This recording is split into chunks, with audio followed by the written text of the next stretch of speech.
नमस्कार, स्वागत है आपका विचार लाइव में। आज हम बात करेंगे बिहार की राजनीति के सबसे बड़े घटनाक्रम की। केंद्रीय गृह मंत्री अमित शाह बिहार दौरे पर हैं और उनके दौरे ने बिहार की राजनीति गलियारों में हलचल मचा दी है। सबसे पहले बात करते हैं पटना में हुई बेहद महत्वपूर्ण बंद कमरे की बैठक में। अमित शाह पटना पहुंचे और सीधे मौर्य होटल में मुख्यमंत्री नीतीश कुमार से मिले। उसके बाद वे नीतीश कुमार के आवास पे पहुंचे, जहां दोनों नेताओं के बीच बंद कमरे में बैठक हुई है। 30 मिनट तक बातचीत हुई। सूत्रों के मुताबिक इस बैठक में सीट शेयरिंग पर अहम चर्चा हुई है। इसके अलावा नीतीश कुमार ने अपने दौरे के दौरान मिले फीडबैक पर अमित शाह को जानकारी दी कि लोगों का माहौल क्या है, लोगों के बीच लोगों का जो एक जनसभा है उनकी माहौल क्या है।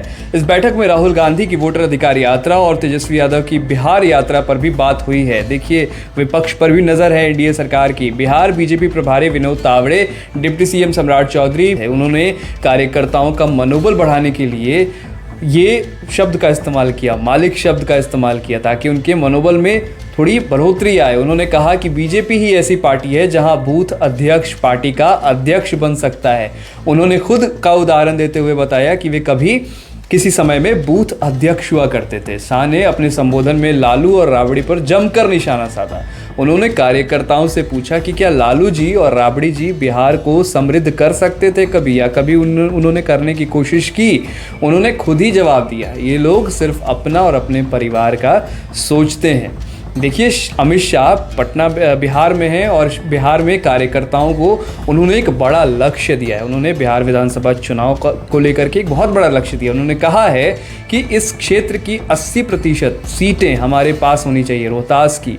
उन्होंने संकल्प लेने को कहा है कि इस बार हमें 3/4 से ज़्यादा बहुमत की सरकार बनानी है, यानी कि पूर्ण बहुमत की सरकार बनानी है। राहुल गांधी की यात्रा पर भी शाह ने सवाल उठाया। उन्होंने कहा कि राहुल बाबा यात्रा पर गए थे। राहुल गांधी को बाबा बोल रहे हैं। राहुल बाबा यात्रा पे गए थे। क्या आपको पता है इस यात्रा का विषय शिक्षा, बिजली, सड़क, रोजगार नहीं था। यात्रा का विषय बांग्लादेशी घुसपैठिए थे। उन्होंने पूछा कि क्या किसी का वोट कटा है। राहुल ने घुसपैठिया बचाओ यात्रा निकाली थी। अमित शाह ने शाहबाद क्षेत्र पर खास ध्यान दिया है। 2024 के लोकसभा चुनाव में इस क्षेत्र के में जो एनडीए का एक तरीके से परफॉर्मेंस की बात करें तो एनडीए ने खाता भी नहीं खोला था। खाता भी नहीं खुल पाया था एनडीए का। 2020 के बिहार विधानसभा चुनाव में बीजेपी सिर्फ 2 सीट ही जीत पाई थी। इसी वजह से इस बार शाहबाद पर भाजपा की विशेष नज़र है और खुद गृह मंत्री ने कमान संभाली है। भाजपा के पूर्व मंत्री मुरारी प्रसाद गौतम ने भी कहा कि अमित शाह के आने से कार्यकर्ताओं का जो हौसला है, जो मनोबल है, वो बढ़ा है और सभी लोग जो हैं एक साथ जोश में दिख रहे हैं और इतना जोश भर गया है कि वो अपने अपने क्षेत्र में काम करने के लिए तैयार हैं। तो ये अमित शाह की जो ये बिहार दौरा इस बार रहा है, इसकी खास बातें हमने आपको बताई और उनका ये दौरा बिहार की राजनीति के लिए काफ़ी अहम माना जा रहा है। और माना जा रहा है कि आने वाले दिनों में अमित शाह के इस दौरे का असर जो है, चुनावी माहौल जैसे जैसे आगे बढ़ेगा वैसे वैसे अमित शाह के इस दौरे का जो असर है वो साफ दिखाई देगा। और इन सारी तमाम खबरों के अपडेट्स हम आपको देते रहेंगे। तब तक के लिए देखते रहिए विचार लाइव और इस विचार से जुड़े हुए अपने विचार हमें कमेंट सेक्शन में ज़रूर दीजिएगा।